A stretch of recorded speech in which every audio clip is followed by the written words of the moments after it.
everybody kept on asking me, Brandon, why would you sell this stuff if it's cash flowing? Like, can't you just get a property manager or somebody to care about it and just, do those things? Like, we've tried it. We've done these things. Again, it still is going to take, if it takes 1 hour from me, it's too much, in my opinion. And I know that sounds crazy, but.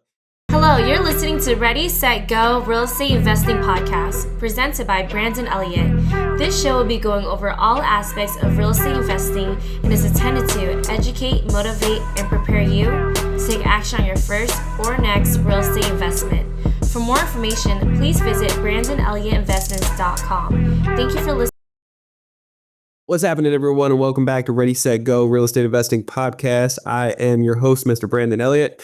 We're going to be diving in today on my absolute biggest, like stupid biggest, 2024 learning lessons throughout the year. And so I got a couple big ones for you. Some moments, to say the least, it wasn't a good season. It wasn't a good in the moment feeling, to say the least. However, it was exactly what I needed. See, when you're praying for something of like getting, growth and punching through the ceiling and getting to the new floor, there's going to be some pain.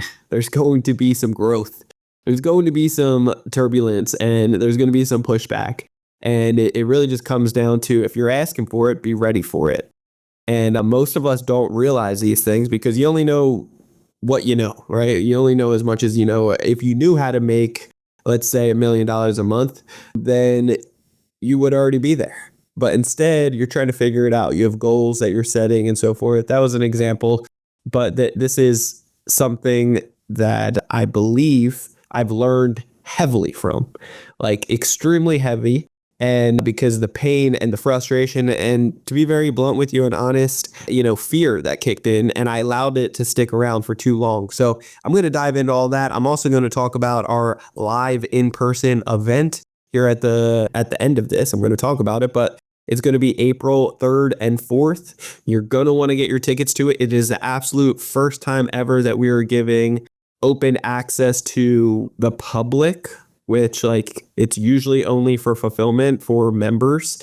And it really started off with just our mastermind members, our inner circle, the premium, cream of the crop. And we've always done an amazing job of just making the most incredible atmosphere, event, breakthroughs, testimonies, crying, and people getting engaged, and just wild stuff, right? In incredible locations. This year, we're taking it to the next level, but we also want outsiders, the public, to be able to experience it as well. So I'll tell you more about that and how you can get your tickets at the very end. So make sure that if you haven't already, because this is the podcast, that you are subscribing, you hit that subscribe button, you smash the like button or the little hearts or whatever. I don't know, all the different things out there. But make sure you are hitting that subscribe button so you get the newest notification every single Monday. And then don't stop there. Make sure you hit the review button. Okay, leave that 5-star review and share some love. Okay, sharing is caring. Tag somebody in this and needs to see it. Business partner, friend, family, significant other, you name it. They know it. You know it. But we're not doing this for just hugs and kisses here. We want to actually impact people. So real estate has totally changed my life. You guys know my story. I grew up a screw up, messed up, and all types of mistakes I've made. I'm the poster child of making mistakes. However, real estate changed my life. Credit was the catalyst to do it. And God, above all of it, has been able to give me the grace and the wisdom and perseverance to push through all of this and kind of guide the direction for me. So I just want to give back and be able to show you guys how, even if you got a fraction of what I've been able to accomplish over the years, I would count that as a huge win and a huge blessing. And so with that being said, let's dive into some updates, because that has been near and dear on my heart. There's been a bunch of things that we've been rocking and rolling on. And I want to chat with you guys about it today. So as you may know, you may not, I don't know. We're going to find out, but it might be brand new news to you. But so last year during the summer, I read this book, and this damn book, always books. They start changing your lives. I promise you. all the stuff that we go to school for. If you think about it, when you're young, going to school, you got a teacher that's explaining a book. They make you read the book, and then you guys talk about the book. You take a test on the book. It's crazy. And when I was younger, I hated reading, and I did not like books. I didn't like the education. It was like, pounding down on me. Numbers stuck out to me. I like numbers. I like money, right? But I like counting things. And so anyway, at the end of the day, like, there's so much freaking wisdom in books. And the more that you get into soaking up that knowledge, the more that you're reading, it's like you're putting that mind to work, and you're pushing towards something bigger and better. And there's just so many breakthroughs through it. And I can't tell you how much I've grown fond of it over the years, because of the blessings that come from it, really. And even just praying before you read a book to see, like, hey, God, like, pull out something in here that I need to see to be able to give me the breakthroughs that I need, or speak to me as I'm going through here. But anyway, so I was reading this book, and this book, I'll tell you about it in a second. But overall, what we decided to do was start selling off our Ohio properties. In addition to that, get rid of the Airbnb properties. Or not get rid of them, but start outsourcing them, okay? Because I have always handled our long-term rentals over in Ohio and other states. And it's always been like, it's been great for cash flow. It's been great we've owned some of these properties for like 10 years. And it was great starting out. Okay. I do not want to get this taken the wrong way. Incredible. In fact, it helped me learn, cut my teeth on it, be able to afford it, get in there, have no money into the deals, like the trials and errors, the certain price points that made me feel more comfortable, but still scary as hell. The price points that I could afford on my credit cards where my limits were lower, and like trying to figure out this game, right? In addition to just being able to, quit the job and go all in on something that I care more about, and educating people on credit, as well as taking down bigger deals in San Diego and other states. And so doing this, it was like a tough decision at first, because to get rid of these, because we've had it kind of on autopilot, but there's been seasons that we've had like 6 months of certain vacancies. And it's just because I don't care. It doesn't bring in enough in comparison to other adventures that I'm working on out here for real estate in San Diego, or even just our business with Credit Counsel Elite. I'd rather put my time and attention. It's only one of me. Like, I'd rather do certain things over here. And it just doesn't make sense anymore. It's a good problem to have, but it's still like, it started to become a problem, right? So I read the book, 10X is better than 2X. Okay. And just to sum it all up for you, there's a lot of good examples and storytelling in that book. But what the book means is really, I can sum it up to you in 2 seconds here, is the 80-20 rule.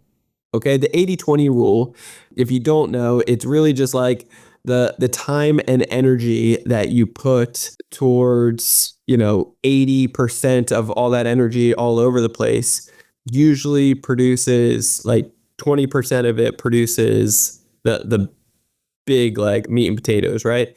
And so you're getting distracted with all this other stuff. If you start cutting out that 80% and get down to the meat and potatoes, then eventually you keep doing that, you keep leveling up. And so I hope I'm describing the 80-20 rule right. If not, you Google it and figure it out. But I know the emphasis of it. Let's just say that. But at the end of the day, I realized the stuff over in Ohio, while it was great in the beginning season, in this season of my life, it's not really needed.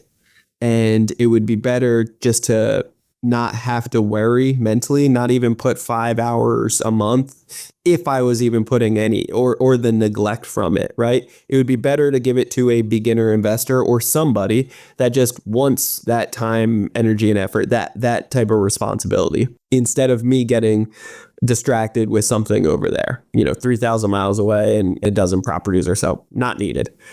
And so we decided after the summer, like, cool, we're going to clean some of these up and then start listing them. And so we tried offering it to some new people or some wholesalers, or just quick and easy, quick, dirty type of thing, like discounted, get it out of my face, run with it, make money. Because I didn't care. I didn't care about the profits really.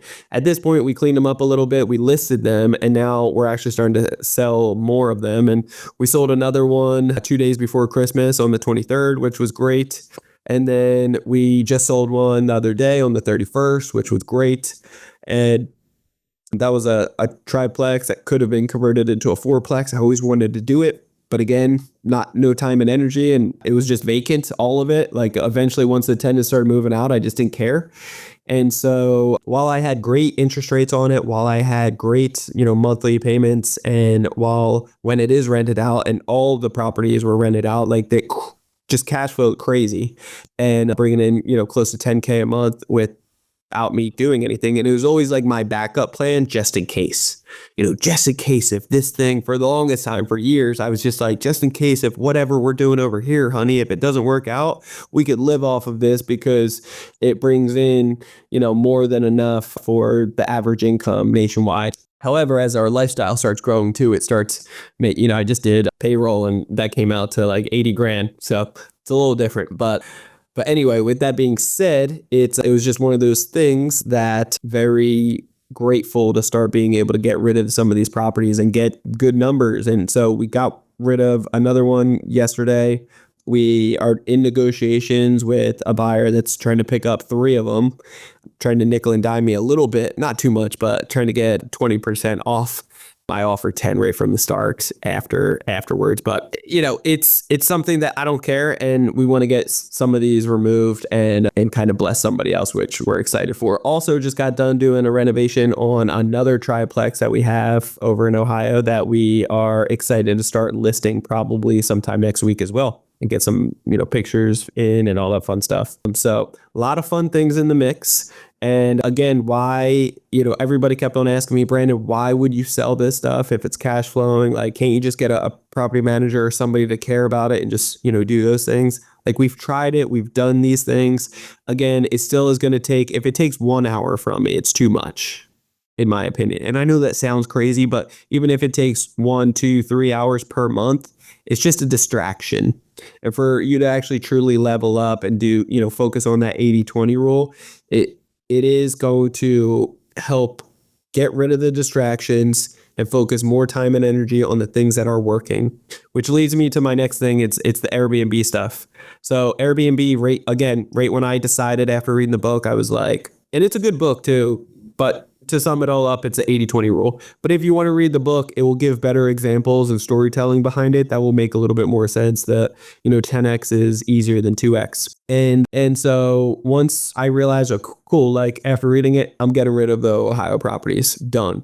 Next, we decided for Jennifer, like, cause she's been managing, her customer support and so forth. She's great with Airbnb stuff, and she's systemized that and have been running that with her and the cleaners and, the other management and so forth, and just kind of dialing things in. It's been good.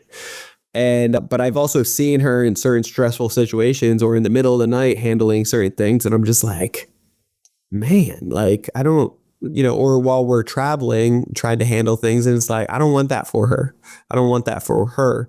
And she doesn't want it. And so that stress and things like that, we don't need that. So therefore, instead of being like a 1 or 2 man band type of thing, we decided we're going to outsource that as well. And so we found a good friend of ours that just crushes it in another mastermind. No surprise, right? Like, your community, your network is your net worth. And so being in masterminds, I can't stress it out enough, because those communities, those circles, you're going to find people that like, and trust. And, we've been in this group with this individual for the last 3-4 years. And it's like, we know his character. We know he's a good person. We know he's working his butt off. We know he's been doing it a long time. We know he's thriving with it. We know other people that he's serving. So it was like, it's a no-brainer. And he's doing better. He's crushing it. And so, once we started outsourcing that, it's been good. And we're excited to see what it looks like throughout the summer and then the winter next year. And a couple pieces to it is identifying that the experiences for Airbnbs that we really weren't capitalizing off of properly. Because And if you think about it, because I started thinking about it and talking over a cigar the other day with one of my good friends, Zach, and it was really ironic to me, but you know, Jen and I don't stay in Airbnbs that much. We have a Marriott pass. We typically take action on that, right? Because we'll get it for like a free hotel and a nice one with our status, or it will be like heavily discounted, like 90% off. So why not do that? However, we have rented out kind of like a, not a mansion, if you will, but like a big, really nice $2 million home for Airbnb that has like all the amenities for our leadership team when they come in and so forth for, EOS or just business and so forth. And so we've done that a few times and it's always like a fun experience. And we will always go with a place that is an incredible experience. We're not trying to rent some dingy little place or something, just for the price. Even if the price is like the same as all the others, it's like I want the one with all the games or with all the amenities or like the hot tub, the pool, like things like that. And so you may not have a location like a property that has a pool, which is okay, but maybe you can buy a hot tub. Maybe you can buy some video games and like some random things, some arcade games, or maybe you could just make an experience that is, people really aren't going to use it that often, but if they do, they will more likely pick that location, okay, over the one that doesn't have it. Especially if the price point is similar, just for the wow factor, just for the experience of like, look what we have. And then you go over, you play it for 2 seconds, you get a couple laughs and giggles in, take a couple pictures or whatever. It's like boom, boom, boom, fun. And then afterwards you move on to just, exploring or leaving the house and doing other things, right? It's just part of the process. But I think experiences we've learned from outsourcing has been something to really capitalize on and to start actually focusing on. And that's what, this company does very well. And I'm excited to give it a try over time. And what's cool is we literally have 5 new Airbnbs that we are going to be launching here in addition to all of our others that they're working on, but 5 new ones that are going to be coming to market here in the next like 2 weeks, which is exciting and also crazy. Like we have a bunch. When I say a bunch, like my living room right now, my living room right now is filled like to the damn ceiling with all these boxes. It's wild. And this is just to fill up like 1 or 2 units. Just crazy stuff.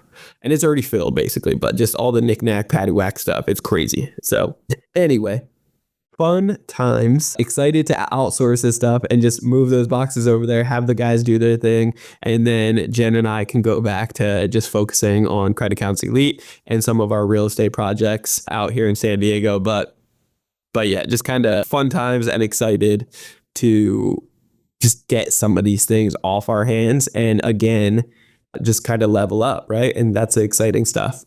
Now, let's talk about another update. Our new home, which we'll label it our dream home. Now, what's funny about this, the actual story behind the dream home is this. It's a funny story, but it's also like a sad story, and that it's also like a aha moment of like my biggest lesson in 2024 completely. And so the dream home is this. Jen and I last year, the first 6 months for business last year in 2024 was incredible. Just like crushing it, dominating, growing each and every single month, nonstop. And we're on this high of like, yes, we're doing this, we're climbing, we're scaling, we're going at it, and we're just gonna keep pumping this thing. And so we decided like, hey, as our goal was once we get married, which was towards the end of 2024, we would start looking for a home in 2025, right? That was our goal. But then in the middle of the summer or the beginning of summer, we were like, you know what? Why don't we just start looking for a home now? Because maybe it's going to take a while.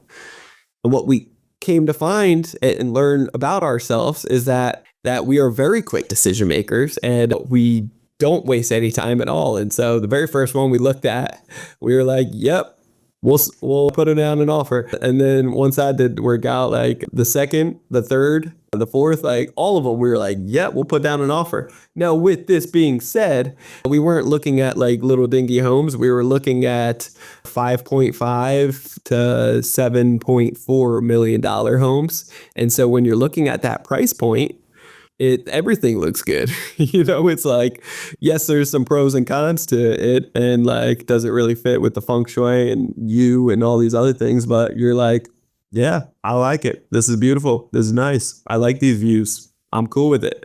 And so a lot of just funny pieces to it, but realistically, it was out of our price point. It was out of our range, and it was, we finally got one locked in place in the beginning of August, I think. That was 5.7 million, and it was beautiful, like beautiful. We called it our dream home, and we were praying over it. We were declaring things, but it was contingent on the seller finding their next home. And they weren't that motivated. It was an off-market type of deal, just through agents that we knew. And so it wasn't listed. We got a hell of a deal. It was they wanted to list it for 6.2. They countered originally at like 6.8, or no, sorry, 5.9 or something, 5.8, and then we finally locked it in at 5.7 with like 75K credit back and all this other stuff. But they kept on asking for extensions, and at the time we were like, good, because we need extensions too. We need to find this capital. We need to keep running this business and keep saving up some money so we can get this down payment, because what we came to learn is, like, when you're doing that high of a loan, a jumbo loan, it's you get into a certain price point and a certain down payment that they require. And you're talking with really just a few of the big banks that offer a wealth management division. And they're going to want anywhere from typically 25 to 35% down. And we found a couple that were right around that 20%, which was like a home run and just amazing. But there was a lot of contingencies to it, and they want you to move all your money over and do solely business with them. But you also, in some cases, you need to have like $1 million in the account afterwards, or $500,000. But they also get you these incredible internal rates of like 5 or even 4% interest rates, when the average public's paying like 7 or 7.5 interest rate. It's crazy. And so big learning lessons of like, wow, that's awesome. Like things you can do, and just creative different structures behind it. But it's really meant for, like, you would need, in those circumstances, those numbers I'm talking about, like 2 million to 3 million plus, to be able to make this happen. And then the reserves, instead of the average typical 6 months, in most cases lenders want to see, these guys might want to see up to 2 years worth of reserves. But another cool thing is that if the rates go lower at any point and you want to do a refinance, they kind of just do a modification on that. They'll just drop the interest rate for $1,500, or they'll just waive it and just do it for you anyway, just because they want to keep that high net worth individual their business internally, and they keep those big loans to, like, they house it themselves and service it themselves. So pretty cool stuff. It was like very eye-opening of like, wow, this is like some wealthy wealth stuff. I like it. But it was out of our price range. It was the business started actually struggling right around those times. We weren't figuring it out. It was kind of wild, and I kept on trying to figure out ways. I kept on hustling and figure out different ways, and they kept on testing and trying all these things. And then we found out, like, okay, well, during the summer for marketing online, it can get, people start taking a break a little bit, and it's just a little bit slower during the summer. People are traveling, right? I was like, okay, I hate that excuse, but I talked around and listened up, and it's like, that is a common thing. Numbers go down during the summer. Okay. And then number two, we started finding out, like, well, it's an election year, and during the election year, like, you're fighting against all the politicians, their ads. And I learned that there's certain ways that with ads, you can either guide somebody to just view and watch, or to take action. And a lot of politicians are just paying a lot of money, billions of dollars, to be able to just get you to watch. And so your ad costs are going up. You're paying to try to get somebody to do not just watch, but to take action and click the button, and it's all these different things. And I'm just like, but why are numbers going down each month? It's weird. And we hired on a CFO. We were hiring on all these people. We hired on a COO. We were destined for growth. Like that was 2024 was the year of growth. That's what we were praying on. That's what we were declaring. That's what we were pushing for.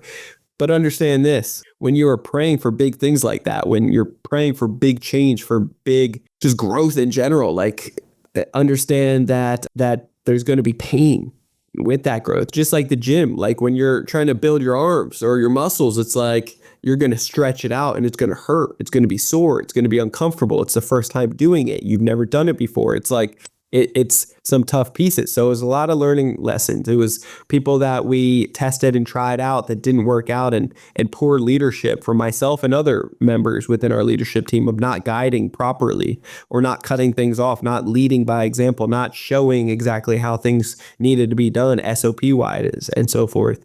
And so many other obstacles between it. We also helped out several other families, my family, Jen's family, and all these other moving pieces in between. And then I also invested heavily into several other individuals that I believed would pay me back on certain things, and they didn't for one reason or another. And so we had to begin like legal actions and so forth. And it's just a nightmare in so many different ways. Just a lot of money going out in all these different directions, business, and kind of going down in certain ways. And full transparency, my solution behind all of it was, let's just pump money in. And so what I learned, my biggest moment, and what's sad to realize this is that we had our EOS meeting in the beginning of December. All of our leadership 2-day annual meeting came in place.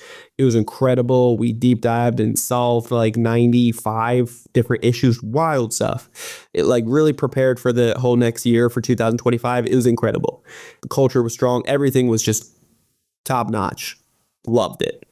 Right afterwards, I started having these, not like epiphany, but God was speaking to me and giving me like fresh downloads of like, there's all these things that are actually bigger issues that we didn't talk about here. And this is what it is. So once I start running these numbers, I realized like, we have a burn rate of almost 200K per month and we're going down each month. We only have a few months left. It was like, yikes. And we have equity. We have we have millions in equity. We have millions in credit lines. But it was moments of like, oh, shoot, what are we going to do? And fear, honestly, fear took over. And embarrassed to say that, but at the same time, not, because we're all human. We all make mistakes.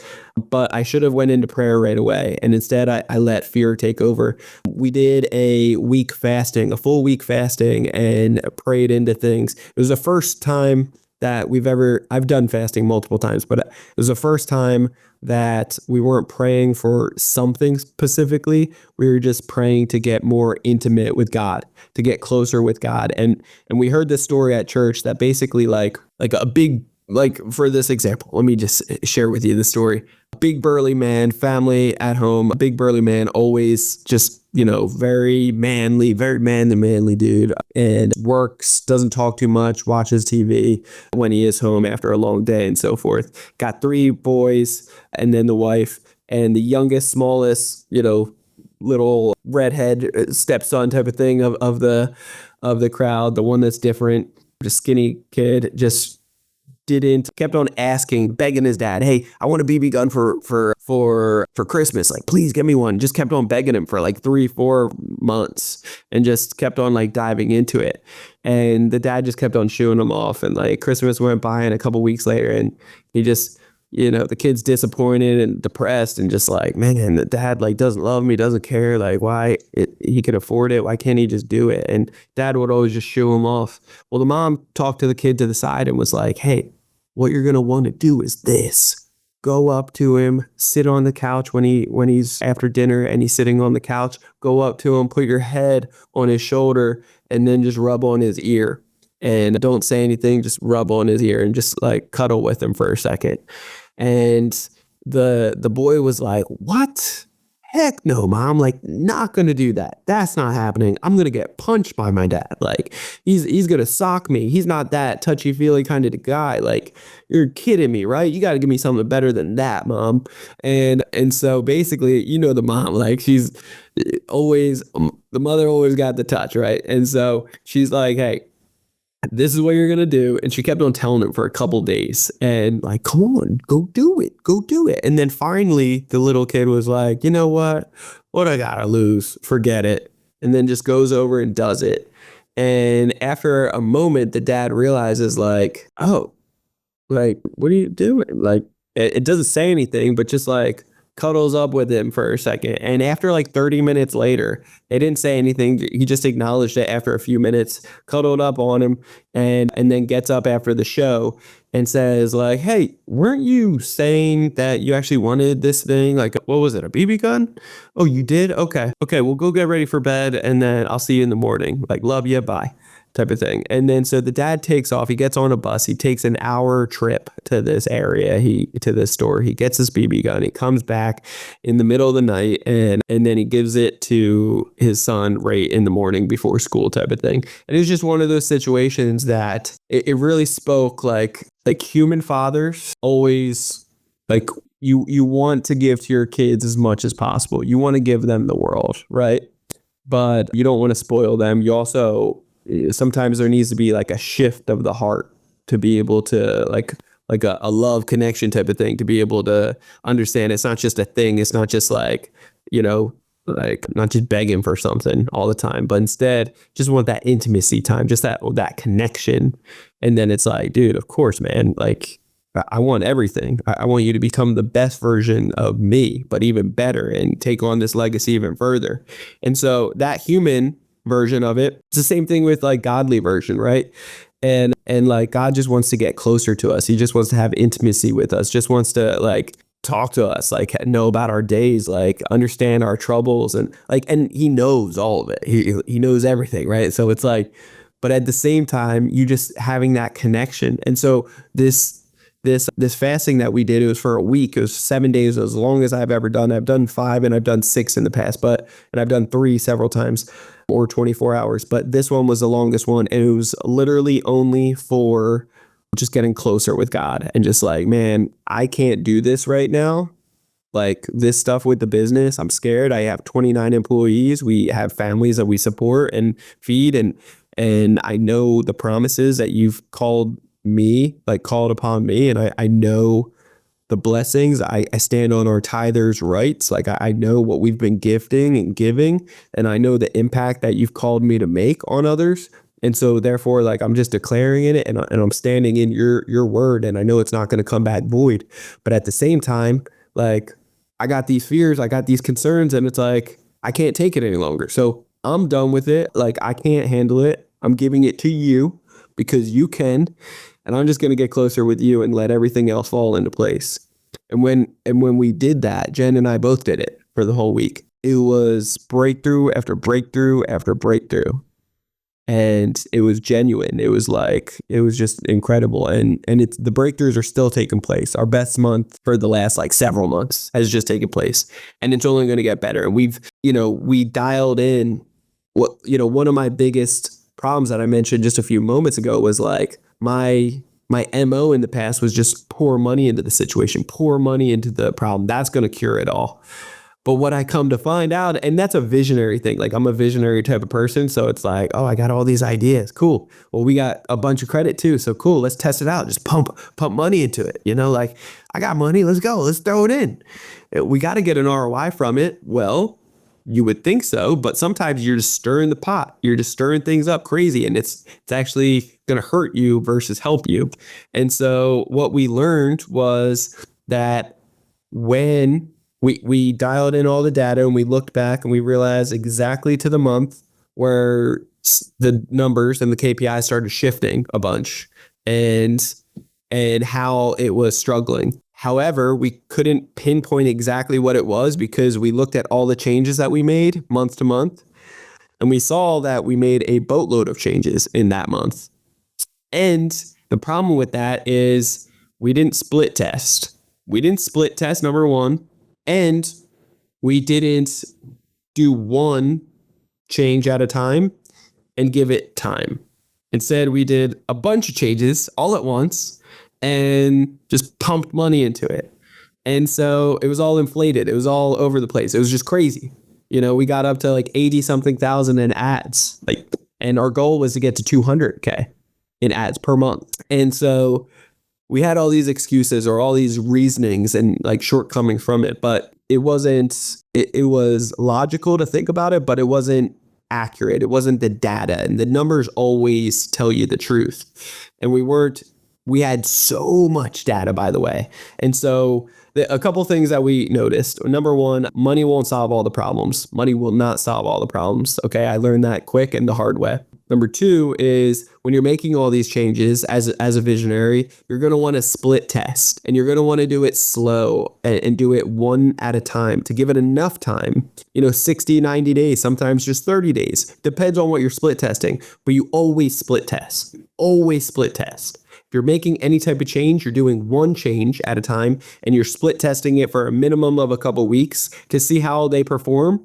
And then you can see like, cool, what do we do? Are we good? Can we cancel the one and go all in on this one? And if so, cool. Can we start pumping some money into it? Yes. Okay. Let's do this for a little bit. See how that goes. Okay. Everything's good. Okay, cool. Now we can test out this other idea. All right. Let's split test. Okay. Let's see how that does. No, it's not doing well. Okay. Let's pull back. You split test everything, and you do one change at a time. You split test everything, and you give it enough time to not just get the results and the data, but then also season it afterwards so that you can actually see how it's going to perform. And that's the best way. And right now we're saving the most money. We are cutting all the BS. We're getting the best results. We're squeezing the juice out of everything, which is incredible. And I love it.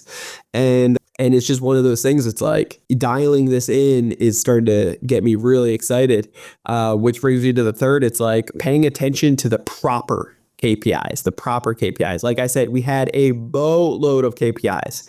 I could go circles and circles. I actually had a couple of mentors of mine tell me that recently. Anik, he ended up saying like, honestly, dude, I have helped out a lot of people, and this is only the second time that I've ever seen it. You guys have too much data.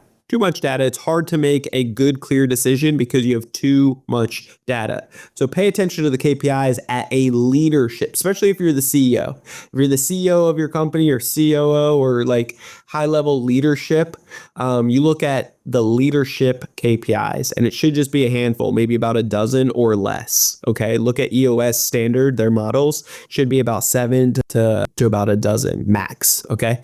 We had like 70 something. Too many. And that was at the leadership level, which broke down into all the other departments even more. Crazy. And so you look at the dozen, if you will, give or take, leadership level KPIs. And if something starts showing that it's off, then you dive a little bit deeper into that marketing department, their KPIs, and see on a deeper level why is this one off over here at the leadership. Let's take a look at that department and see why, where it's coming from. Okay. And so that should help bring some clarity. And I'm excited. I don't have that fully dialed in yet, just full transparency, but we have the KPIs everywhere. I just don't spend enough time and energy into it, but I need to. It's one of my things that I am really looking forward to dialing in. I know that my team members, all of my leadership team, they are though. And we are seeing it. We're seeing it dialed in. And so having that moment and like us all growing together and scaling from it and like just kind of all hands on deck. We had a state of emergency within our company last month. And because I was in fear mode, I was scaring the shit out of everybody. Full transparency, as a leader, when you're scaring people and saying, hey, we may have a month or two left, we may have to let some people go. Like, what? Like, what? Why? Like, especially I've been casting the vision for them to be all about it. And now they're like, I don't want to go. Well, I didn't realize we were in that situation. I didn't either. I just found out. Like, something's got to give. We need all hands on deck. We need like full time and attention to make this, to turn it around. And in those circumstances, it's not fun, let me tell you. And I did a poor job of being a leader in those circumstances, fully admit it. However, I'm grateful for the opportunity for learning from those things and getting past the fear. Like fear comes from the lack of education. And I just felt lost at that time. I was like, I don't know. I don't know what to do. And luckily I had mentors that called me out on it of like, things that they didn't know because I didn't know and I didn't share with them. And, we had all these reasons and excuse for things. But once I actually showed them the KPIs and once I had God like speak to me about these things, I showed it to them, my mentors, they started giving me the wisdom of like, okay, all hands on deck. This is what we need to do. Boom, boom, boom, boom, boom. And that's what mentors are about. Like saving me the time, the energy, the efforts, and, getting on calls if I need it, but whatever it takes to be able to keep things afloat and start rocking and rolling on things. And so just grateful for those opportunities, grateful for the leaders that I have in my life. And I just couldn't be more grateful at the end of the day. But it's also like, be careful what you ask for. If you're asking for growth, if you're asking for, doubling or tripling or 10xing your company, understand this, that there are consequences with that. Not consequences, not in a negative way, but like, are you going to be able to handle it? Because the stretching sometimes, the fear, the pain, all these things, like, are you spending enough time with God to be able to cancel out all these negative things and have that supernatural strength within to be able to handle all these things and have God pouring into you on how to pivot? Because it will be your first time going through these seasons and in this area of life. And so how you deal with it is how you deal with it and how you actually grow from this, or how you stall out, and it could be devastating. So hope I pray that it actually hits you with motivation and not like a Debbie Downer type of thing. But yeah, that's just full transparency. As always, I'm a very blunt person, but that's how life was for me last month. And it's a whole new season for me now. And I couldn't be more grateful, couldn't be more excited. In fact, we just we bought our new home at the end. Okay, long story short, that dream home, we ended up getting out of escrow at the end of November because I had like 3% in earnest money deposits. It was a lot of money. It was like 170 something thousand. And so because the sellers kept on extending it, we were like, okay, well, can I get some of my money back so I can put it to work in other places? Because I don't like having 170 grand tied up anywhere. But so we got 2% back. It was about 100K, something like that. And then we still had 50 something in 1% in 57K in escrow. And so right when we got the first 2% back, Jen and I just started looking, you know what, why stress over trying to figure out these numbers and try to, like, if the business isn't doing well the last couple months, last 6 months, then it's like, maybe we should look for something else. And then this is what we found. We found a incredible home, more than enough for little old me and her. Super big, hit all the buy boxes, something that we can grow into with kids, something that we can afford like easily. And, the earnest money alone, we were basically able to get all that money back and use it for the down payment. And so we were able to get away with just a 10% to close, down, and affordable rates, great, traditional lending, no insurance or mortgage insurance or anything, even though it's less than 20%.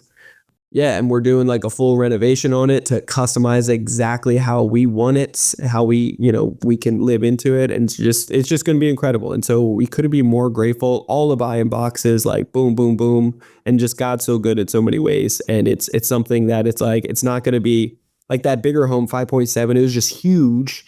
And there's a bunch of little things that were wrong. Like, and maintenance and everything. It's just like, man, it just adds up so much.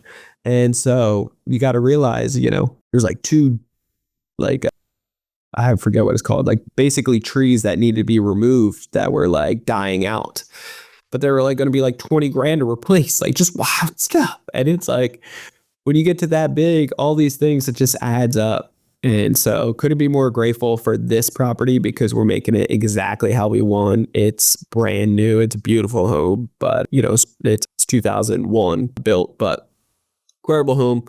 Hits all of our buy boxes. Something we're going to make exactly to our touch. We've done it for so many other people with fix and flips in the past and so forth. We're doing it for us this time and couldn't be more grateful. So anyway, with the updates on that, We usually have our main crew doing the construction. The quote came back higher than I'd like. Also delayed like a week or two because they were finishing up other projects. So I ended up finding some other outsourced things, saved a ton by outsourcing and kind of GCing originally myself. So saving a boatload on kitchen cabinets, countertops, demo, painting, electrical, HVAC. It's all the things. And then now I have my crew in there and they're doing all the bathroom work. There's 3 bathrooms. So doing all new tiling and so forth. And then they'll be doing some things in the garage as well as the stairs. And everything's dialed in. Couldn't be more excited. Grateful for it. And yeah, so now at this point, we're just looking, we're looking for another couple quotes for the stairs as well as pool. And then there are some water solar on top. So those are the 3 things we got to work on right now. Everything else is glorious. We also need security system because there's wired in ones that we're replacing and then home sound system stuff. But cool stuff. Couldn't be more grateful. Blessed to be a blessing and have this opportunity and a huge office area as well. So all fun, amazing things. Praying that we can get in there quickly by the end of February. So we will see. We have all the goodies all at the property right now and people working their butts off to get it done and make it happen. So we're super stoked on it. But let me talk to you about the last piece here, and then we'll call it a day. And you guys stay blessed for the rest of the week. Credit Counsel Elite, we have our live summit. It's our Credit Counsel Elite live summit here in San Diego, beautiful San Diego, California, this April 3rd and 4th. So April 3rd and 4th, you're going to want to get your tickets to that. It's the very first time we're opening it up to the general public. Okay. This is an opportunity for you to get a taste of what the heck we're doing here at Credit Counsel Elite, exactly how you can capitalize off of it and how you can get massive amounts of funding to be able to really take down more territory. We have a badass speaker lineup. We have Nick Perry, which is an amazing wholesaler. He's generating millions upon millions of dollars within his business and traveling the world with his beautiful wife. We got people that Steven Diaz, he's been on Forbes like top 5,000 at 148. I think he got an award for the most like growing business. Just incredible people. We have people that have been there and done it and doing wild things within the business space, and couldn't be more excited. We're having it right here in a beautiful location. It's going to be incredible weather. It's going to be great food. It's going to be like wild networking. And we've always put on a badass event, and I couldn't be more grateful for every single person that's going to show up, participate, take action. So right now until the end of February, you're going to be able to get a early bird discounts hotel, number 1, but number 2, also be able to get your tickets. Okay, so for the general admission, it's going to be just only $497 to be able to be a part of that. Otherwise, for the VIP ticket, we're only doing it for $997, and literally it costs me more than that for each person, just so you know. Okay, we have a badass lineup, amazing knowledge. We will be talking about credit. We will be talking about business. We will be talking about real estate and so much more. And we have some private dinners, like all these crazy things I'm just stoked for. And so with that being said, we've had people do business deals within our groups, get married, get engaged, and just wild stuff. So I couldn't be more grateful for it. We've raised money in the past for incredible nonprofits that we believed in and supported as well.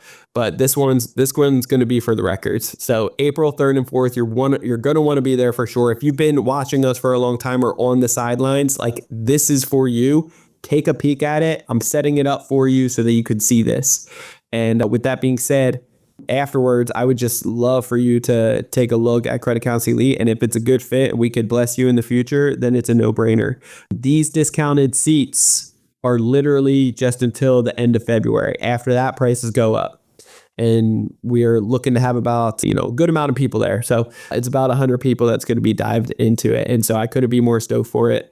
If you have any questions behind that, simply just go to, it should be in the show notes here. You can take a look and be able to get your seats on that. Otherwise, you can just DM us on social media, or it should be in my social media bio. But check out, follow me first off. If you're not, that'd be silly. But go to Instagram and it's Credit Counsel Elite.